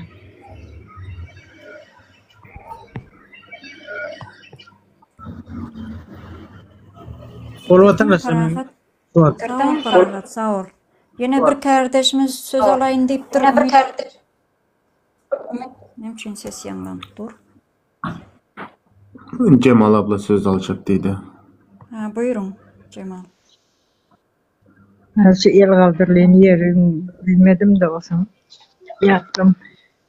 Biz var vatanı hükmen kazanmalı. Halk ayağa kalmalı. Biz cevabı ona mecburi. Önce oylamalı halk. Biz ne için eskerlerimiz esker yerinde değil. Granis serhedimizi öz eskerlerimiz ne için korumaya? Ne için eskerlerimiz hor? Biz ne için aeroporttan arkayın özümüz çıkıp yine de girip sesim geliyor mu? Gel dur. Bölünüyor mu sesim? Yok gel dur Cemal. Gepleverin. Ondan sonra ne için biz aeroporttan arkayın dışarı yurda gidip İslam vaktimize girip bilemizak. Bizim yine elimizde hiç erkimiz yok. Bizim Türkmenistan bizim vatanımız değil. Biz hiç insan yerinde koyulamızak. Dine verdi Muhammediflerin ki Türkmenistan. Onlar elinden İslam etmeli. Yine halk şunu oturup düşünmesi gerek. Ne için cahil alıyorlar o yerden. Stenasını hem zaten kaldırar. Şimdi birazcık geriye tanak diyende pul yetmez. Sonra yine o cahil satıp yoldan geçende $4.000, $5.000, $6.000 verip geçenler var. Ne için biz dışarı yurda özel kulçuluğa gidip var ya. Yine de şu aeroportu Samolyot tarafa geçecek vaktinde sonra $6.000 verip geçmeli. Yine biz yurdun eyesi değildiğimiz şu yerden belli. Yerin yurdun eyesi değildiğimiz şu yerden belli. Halk şunu oylanması gerek. Yok, bu zatlara dur demeli. Ne için biz bunlar yani ezik olmalı? Ne için bizim hakkımız yok deyip ayaklanmalı halk. Yeter demeli. Git biz seni istemeyiz. Deyip ayaklanması gerek. Ben şu attıkça şunu diyeyim. Ondan sonra yine Leyla Hanım bellek geçti de Süleyman'ı öldürdüler deyip. Ne için Süleyman'ın cenazesine halk arkayın gidip gelebilmediler? Ne için köçen başına polisiye durdu? Köndürgüncün içinde anırsı verse 200 tane polisiye vardır. Halk şunu var ya basıp yıkıvam geçivilerdi. Şunu düşünmesi gerek önce. Ne için biz polisiyeden korkmalı? Polisiye bizi korumalı mı? Ya biz polisiyanı korumalı mı? Ya biz polisiyeden korkmalı mı? Biz Türkmenistan'ın vatandaşı değil mi? Yani şunu oturup öyle düşünmesi gerek. Ne için biz böyle olmalı? Ne için ölenlerimiz cenazamıza arkayın gidebilemiz? Yani şuna özleri namus etmeli oturup. Şoň üçinem halk toplanmaly. Men daha sowuzly ya dewaply ya da men özbek, men türkmen diýmelde. Türkmenistanyň watandaşymy biz Oğuz milleti, özbek türkmen diýen bir zat ýok. O soň bir bölünşik ayrımçylyk yapmak üçin edilen zat. Süleymanym öldürilende özbek ayağı biraz ösmesin diye Süleyman'ı öldürdüler. Türkmen bilen eni özbek düşman olsun diye edildi bu zatlar. Yani şunu oturup düşünmemiz gerek. O Türkmenistan'ın ehli halkın çağası, gururu. Yani şunu oturup düşünmeli, öz özüne namus etmeli. Gelin demeli, biz ayağa kalmalı, Türkmenistan'ı kazanmalı, bu zalıma, zulüme son vermeli diye düşünmeli. Sağ olun. Şu vakitte şimdi. Sağ olun. Muhammed kardeş el kaldırıptır. Kardeşler şu yerde mikrofonumuzu yapıp koyalım kurlarına. Sonra Hükümetmen ayet koyacak. baş üstüne. Yankı vatandaşımız kat kutular ayttı da. Yine şöyle çay almağa gelir. Mutasına çay alacak, maşin alacak, milli alacak dikkat gelir de. Her şöyle uydansı buradan ama report başladı da. Sonra da yurdunu cahit alırlar, maşin alırlar. Yaşar diye beğenden deport dolu ettiler. Kaçak kalanları gittiler yurdu. Her ayağlarına cahit atılanlar. Gayrımalı, marda, emmeyerdi. Şular hem için şu beğenden bardılar.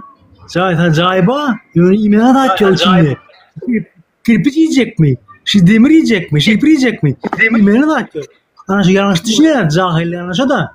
İlklenci olmalı. İlklenci etmeli. Kursuluktan çıkmalı. Kursuluktan gittiler. Yine de vardı. Gördü yine ağaç. Vay ağaçlık var ya. İş yok. Önküden beter. Önkoğdu vayda. Önküden beter. Nimet gelir.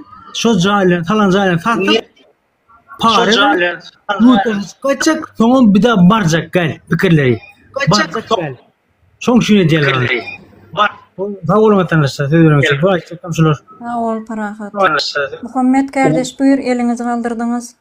Umut kardeş sesini yapmasa ses yanmaz ya. Sesini yap kardeş. Gayret sesini yapsana. Buyurun. Yapsana. Benimki ses yapılmaya.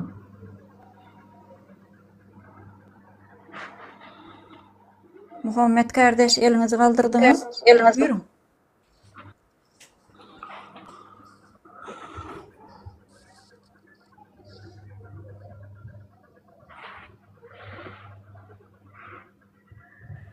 İşte nok başka bir yerin alayım dedi vatandaşlar. Ha böyle. Şu yerde yani Muhammed kardeşim başka kardeşlerin hemmesen bellep geçti da Türkmenistan'da. Şu yerastı yerüstü baylıkları. Ajan hanım. Buyur Muhammed. Buyur Muhammed. Böyle neme şu Umut sen mikrofonu yapıp biliyorum aslında yönetici. Ses sadır özümüze gelip durdu, pamek verip dur.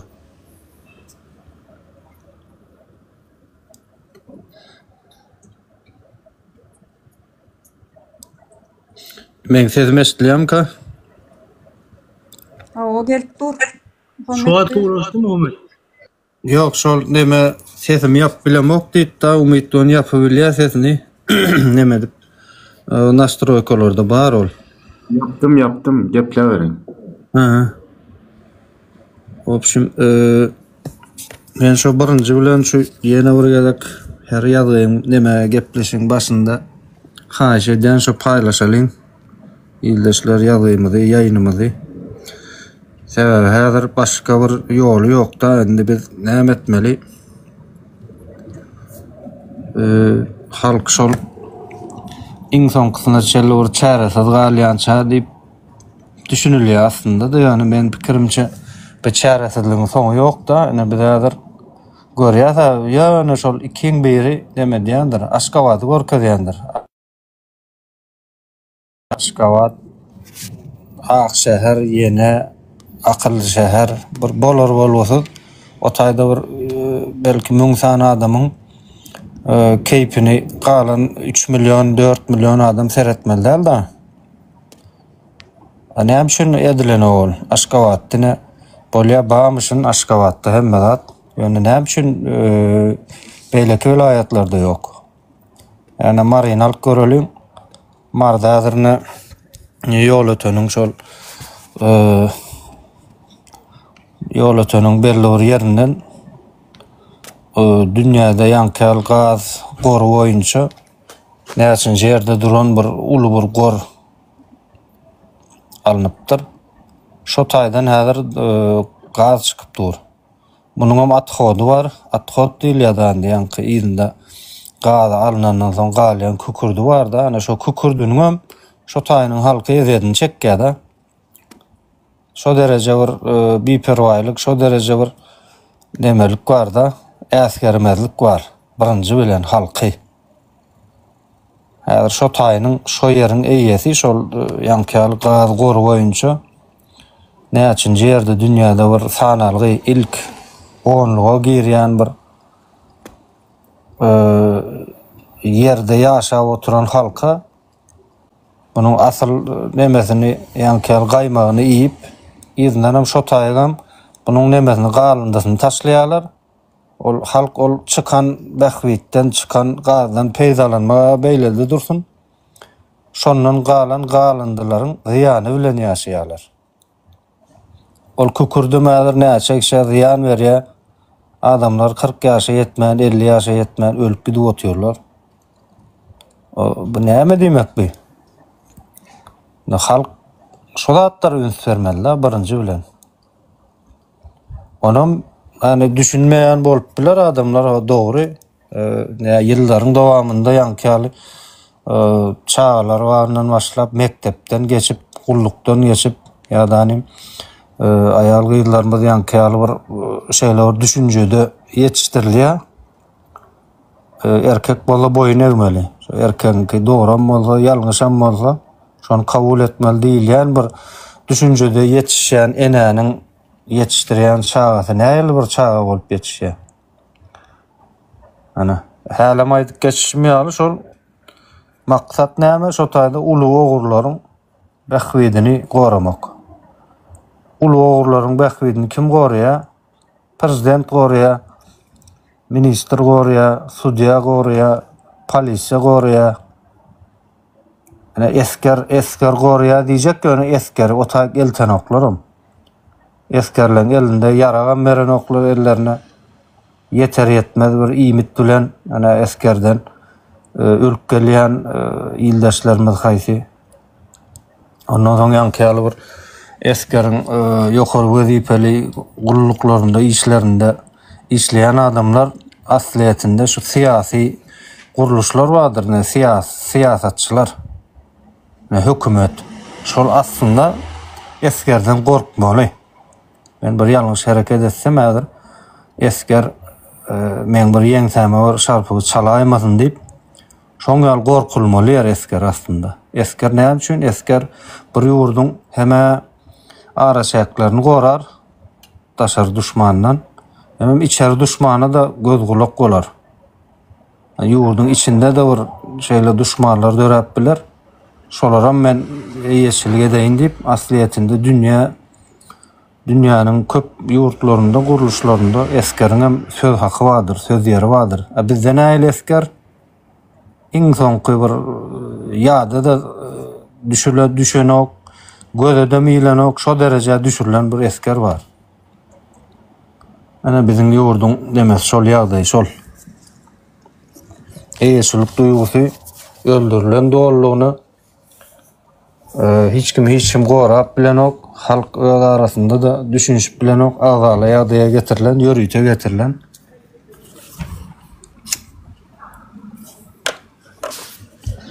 Olam nerden gelýär? Ýanky vilayatlar diýilýär da, asliýetinde bir o 5 vilayaty bölüp goýupdyrlar ýöne. Türkmenistanyň içi ýanky 5 vilayatdan ibaret däl, o taýda dürli milletler, dürli tire taýpalar bar. Hersiň öz düşünje guruluşy bar, garaýşlary bar. Bular 20lap, 30lap bir bölege bölünip biljek ýa-da öz oturumly ýerleri boýunça da bir derejä gelmeliler. vilayetlerin arasındaky gatnaşyklar gaty pes. Haýsy bir nemeni alınmady da ýankyýaly esasy ýol uğru bolsun, demir ýol bolsun şo gatnaşyklar asliýetinde bir insanyň bedenindäki damarlar ýalydyr. Şo damarlar näçe açyk boldugyça şonça gatnaşyklar güýçlenýändir. Bular näme diýerler? Döwründe şundan biz başymyzdan geçirdik. İldeşler ýadyňyza düşýän bolsa, käwr vilayatlary gitmek üçin ýankyýaly öňünden ruhsat almaly, wiza almaly, şo derejäge getirildi da halk. Şo zatlaryň başymyzdan geçirdik da. Şeýdip gaýtym ýankyýaly bir ara şäherleriň içinde ýaşap oturan bir halkyň arasynda diýerler. Bu näme getirýär? Halkyň arasy üzülen ýagdaýynda birek ýankyýaly bir kiçik göz bilen ýa-da peseldici bir äsgermezçilik bilen seredýän adamlar belli bir wagtyň dowamında näme bolar? Bir-biriniň diline de düşünmez. Eýam aýratyn bir millet bolup galar şo taýda. Özara gatnaşyklar bolmasa ýankyýaly sewda gatnaşyklar bolup biler. Ýa-da nimene Mar vilayetinde ya marlar näme öktüdür, ýankyýaly ustaçylygy bardyr, sewdasy bardyr. Ýa-da çarjy ilimizde näme bardyr, ýankyýaly ekindarçylyk bardyr. Daşuly ilimizde näme bardyr, ýankyýaly şaly diýe, bürünç diýe şo bardyr.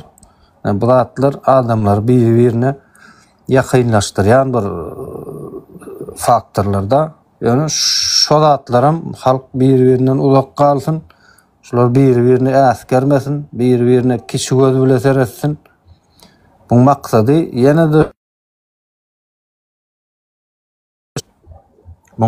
ýene de şol. Nämedir?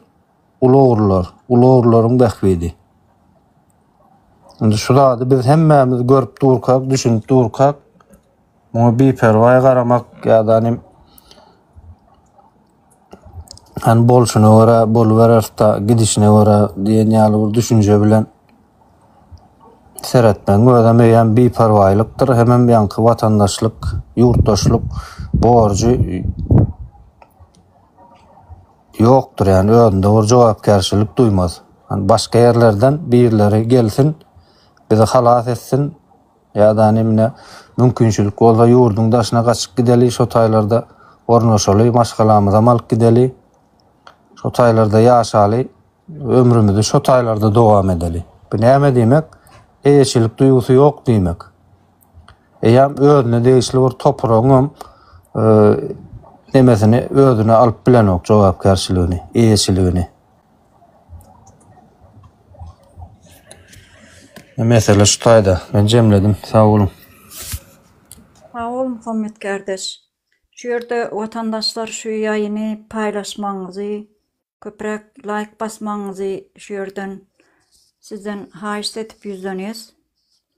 Köp adamlara ulaşsın, köp vatandaşlarımızın gelip şu yere bizim bilen bir arada bolmaklaryny şu yerden ýene bir gedek haýyş edýäs vatandaşlar. Hoş sağ olun. Şu yerde men ýa-ni kardeşleriň belleşi ýaly şu bir problemany gozgosaň şu zincirlama ýam aňyrsyndan näçe sany müňlerçe problema öňe gelip durda. Bir zincirlama bir zat bu Türkmenistanyň içindäki problemalar, meseleler da. Şoň üçin şu Türkmenistanda şuň kugünä sistema ýok, sistema. Sistemada näme? İnternet bilen. İnternet ýok bir ýurtda. Şuň kugün internet ýok Türkmenistanda diýsen hemme üstüňden gülýär. Şu bärde de, şu Türkiýede de şey dip aýtsaň geň görýärler. Näme üçin internet ýok? Mümkin däl diýe. İnternet bolmadyk ýurtda nähil bir zat sistema iş öňe gitmeli. Vatandaşlar. İnternet bilen hemme zat şuň kugün internet bilen amalaşyrlýar. Emma bizim şu baýlykda, ýerasty, ýerüstü baýlykda 4-nji ýerde durýan Türkmenistanymyzda internet ýok. Vatandaşlar. Bu da ýankyýaly sistemaň ýoklugy. Sistema näme üçin ýok bizde? Bir öý gurjagam bolsaň fundament gurulýandyr ilki bilen. Fundament taýarlanýandyr. Emma bizim Türkmenistanda şu fundament kurulmadık. Bu da näme demek? Sistemanın yokluğu. Misal üçün Türkmenistanda bir edara gidip ya da yaşayan yerinden spravka alacak bolsaň, ya bir şonyalak bir kağız alacak bolsaň, ýürüti ayagyny süýräp gitmeli, barwam nowata durmaly. Bu da näme demek? Sistema yok. Hiçbir sistema düýpden işlenek.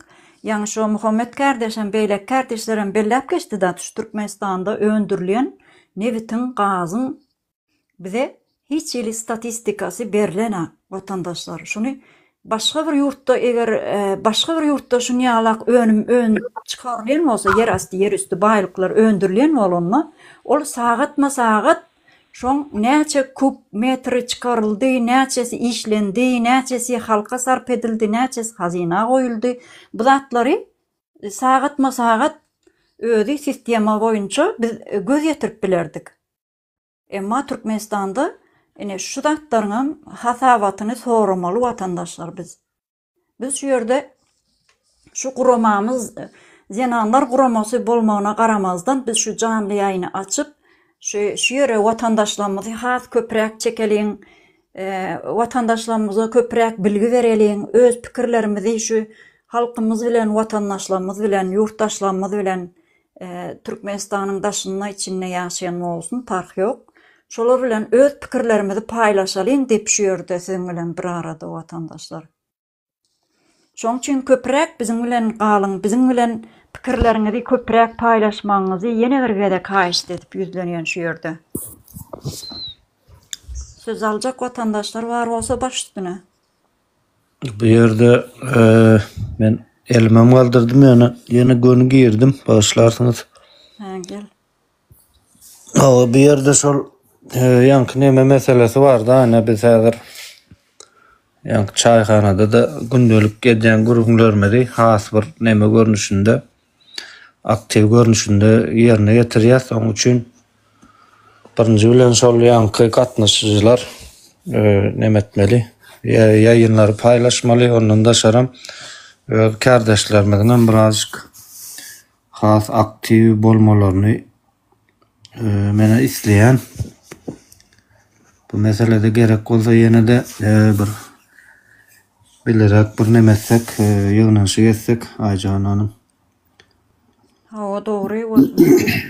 Biz entek bunu kän dowam eder. Sebäbi biz şu ýerde akşam özümüz şu gurucu meclis bolup bir teklibi orta attıktan şu canlı ýaýyny hepde 1-nji, 3-nji, 4-nji, 6-njy günleri hepdäniň canlı ýaýyn etmegi teklif edip orta siziň bilen bir arada bolmagy isläp biz vatandaşlar şunu teklif etdik. Şunun biz ýene dowam eder vatandaşlar.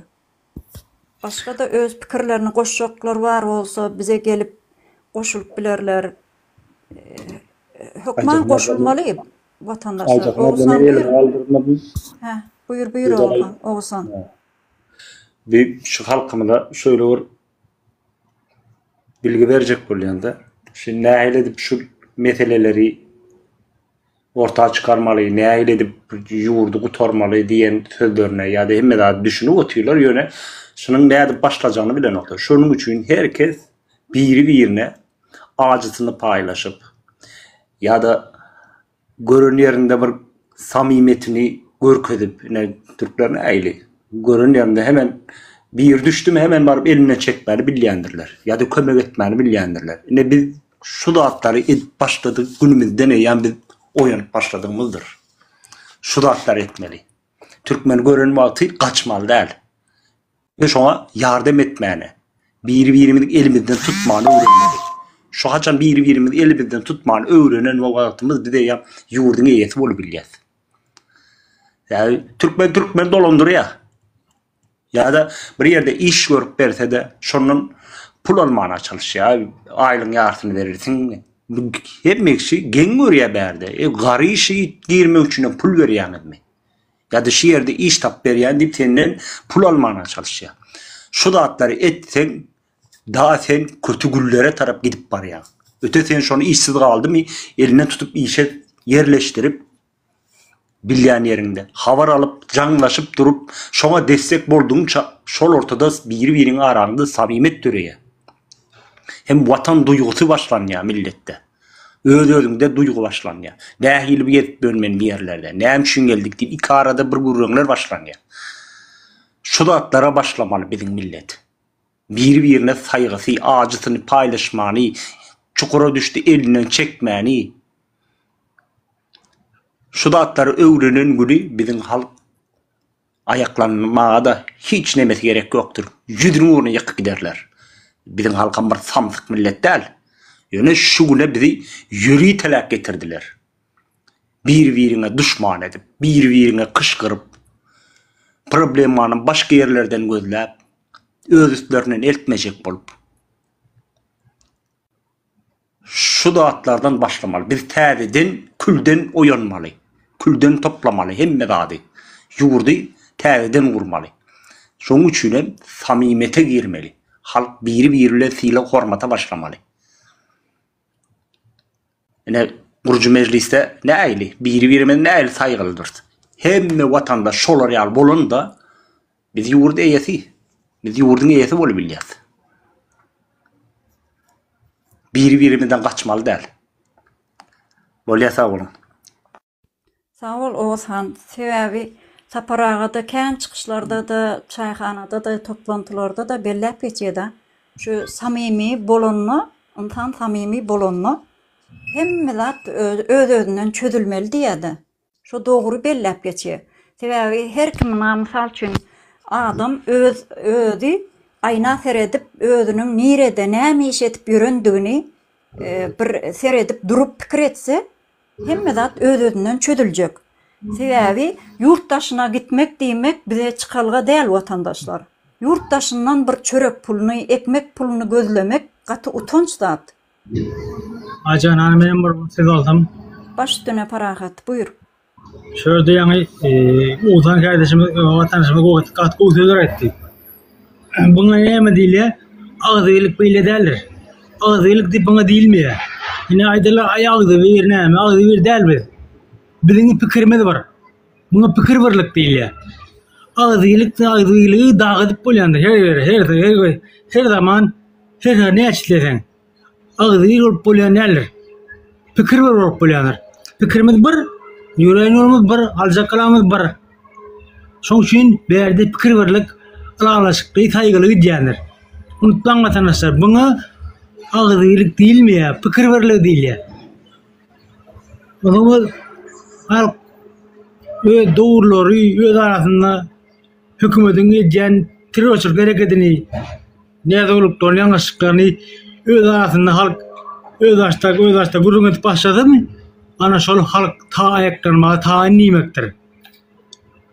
Öz arasynda kimçilikde gürlemeýän olsa bolýan nädir? Hökman ilki gürleşmelidir, öz arasynda pikir alışmaly halk. Näme kim, näme eksik, näme artyk, bu näme ýalňyş, şu zatlary aýdyp başlandan soň halk öz-özünden pikir gelip bir oýlanyp başlar. Ne halk bir tawa gelipdir, indi aýaklanda boljak diýip. İlki öz ara pikirlenmeliler vatandaşlar. Oňluklar döremeliler. Oňluklar önemlidir. Oňluk olmasa bolmaz. Hökman on adam oňluk döredilmeli. Sağ olun vatandaşlar. Sağ ol parahat. Sağ ol. Doğru ýene şu oňluklar hereketde biziň öz oňluklarymyz ýöne şu ýere koşulup bilmedik vatandaşlarymyzdan haýyş etip ýüzlenýäs. Oňluklaryny hökman 10 adam toplamaly töwerene. Özüniň pikirlenşip bir dogry ýola gidip biljek, dogry ýolda ýörep biljek adamlar bilen bir arada bolup şolar bilen pikir alışmaly. Sebäbi bu Türkmenistan diýilen bir yurt toprak ýok bolup gitmek nemesinde durda şu wagt iň soňky noktasında dur şu wagt. Şoň üçin bu ýurduň içinden her kim gaçyp çykyp ýurduň içinde hiç adam galmadyk. Geçen ýygnaklaryň toplantylaryň birinde bellep geçdi vatandaşlar bir Maryan bir owasynda hiç ýeli erkek göbekli yaşayan yaşayıcı kalmadık. Bu da näme demek? Yurttaşına gidip yine yana bir Muhammed mi bir kardeşlerin biri bellep geçti da şu Türkmens marada kän öýlerini satyp oturýarlar deyip. Bu näme demek? Bu kıyınçılıktan kaçıp gidip sen yurttaşından bir çörek pulunu gözlemek demek. O bize çıkalga değil vatandaşlar. O bize hiç saçanam çıkalga değil. Sebebi biz meselenin düp sebebini gözlemeli. Bir yumogy çözülecek bolsaň şonu zenan maşgalalar gowy bilýändir. Bir yumogy ýa-ni çoloşup oroşup ýatan bolsa şonu çözlemek üçin şonu uzun bir näme gidýändir. Şo yumok çözlenen ýaly şu meselenin düp sebebini araşdyrjak bolmaly biz. İzarlap şonu çözmek bilen bolmaly. Sebebi bu meseleler şu wagt biz görnäçinji meselenin gurrungyna oturýarys. Emma birinci meseleni biz aýdyp bilemedik. Halkymyz şonu düşünmeli. Halkymyz şu öz hakyny, hukugunu talap etmeli. Sebebi biz şu taga gromasynda da kän çykyş etdik. Umydy hanym bilenem, beýleki zenan kardeşlerimiz bilenem. Zenanlarymyzyň iň bir hukuk atlagy şu wagt yurttaşynda. Çağı da öndürüp, çağı doğurup Türkmenistany geljege tarap alyp gidip biljek. Yaş zenan maşgalalarymyzyň hemmesi yurttaşynda. Bu näme demek? Biziň yaş neslimiziň ýok bolup gitmeginiň bir esasy sebäpleriniň biri. Biziň ertir çağçyklanmazam şeýdip ýaşamalymy? Çağçyklanmazam şeýdip men aeroportda gelip bir $60.000 bilen yurttaşyna çykmaly diýen düşünje bilen ýaşamalymy? Ýok. Ýok beýle zat. Vatandaşlar, biz şu ýerde gurucu meclis hökmünde Milli Halas Etiş Komitetiniň agzalary hökmünde şu ýere bütün yurttaşlarymyzy toplamak isledik. Şoň üçin hem şu canly ýaýyny açdyk biz vatandaşlar. Köprek biziň bilen ara gatnaşykda bolmagyňyzy sizden ýene bir gede kaýyş etip ýüzlenýäs. Geljekki gepleşiklerimizde de öz pikirleriňizi, başga nähili pikirleriňiz bar. Hökman şolary orta atarsyňyz diýip umyt edýäs siziň bilen. Sebebi Türkmenistan şu gurucu meclis ýa-da Milli Halas Etiş Komiteti alyp çykmasa başga bir näme guramy ýok biziň garşymyzda. Sebebi haýsy bir ýurt Ýewropa bolsun, başga ýurt bolsun, täzeden bir näme gitjek bolsa, rejim çalşygy boljak bolanyna hökmany suratda Milli Halas Etiş Komiteti gurucu meclis hökmany bolmaly. Ine şu Belaruslar näçe gezek şu Lukashenkany aýyrjak bolup näçe gezek 1 ýylmy, 2 ýylmy sokaklarda, köçelerde toplanyp halky şeýtip gezdiler. Ýöne näme boldy? Boş boldy. Sebebi olarda gurucu meclis ýokdy. Şol rejimi aýranyňdan soň şoň ýerine oturtmak üçin gurucu meclis hökmany suratda gerek. Vatandaşlar, şoň üçin bizden başga Türkmenistany halkymyza bir halkyň eginden çekjek guramy ýok vatandaşlar. Şu ýerden ýene bir gedek ýatladyýas. Siz hökmany suratda biziň bilen köprek ara gatnaşykda bolup, köprek öz pikirlerimizi şu ýere näçe adam gatnaşan bolsa 15 adam gatnaşdymy, 20 adam gatnaşdymy, ertir şoň 30-40 adam bolmagyny biz şu ýerden isleýäs. Vatandaşlarymyzyň has köprek biz bilen ara gatnaşykda bolup, şu meseleni näçe köp vatandaşlarymyz bolsa her kimiň öz pikiri bilen çözüler diýen umyt bilen şu canly ýaýyny açyp oturýarys. Ýene de şu meseleleri çözmek üçin ýa-da şu meselelerin bir ýerine düşünmedik vatandaşlarymyz bar bolsa biziň halkyň sesi media kanalymyz bar YouTube'da. Näme bar? Beýleki köp kanallarymyz bar vatandaşlar. Şolara girip hökman seredip bir meseleni öwrenjek bolmaly. Biz hökman analiz etmeni öwrenmeli vatandaşlar. Analiz etmen, Türkler ene eleştiri diýär, eleştiri. Birini eleştirsen, sen eýýam şol adamdan üstün bolýan. Birini analiz etsen, eýýam sen göz ýetimiň biraz bolsa da giňelmek bilen bolýar. Vatandaşlar, başga pikirlerini aýtjak bolsa ýa-da Umit Bey sorag wamy saňa görünýän bolsa, belki goşulyp bilerler. Sonra ýokuşmaýat. Başga bize goşuljak pikirlerini aýtjak watandaşlar ýok bolsa näme diýes onu jemläýliňmi? Hawa jemle bereli. Bu bugün başlangıçtı. Gaty boldy.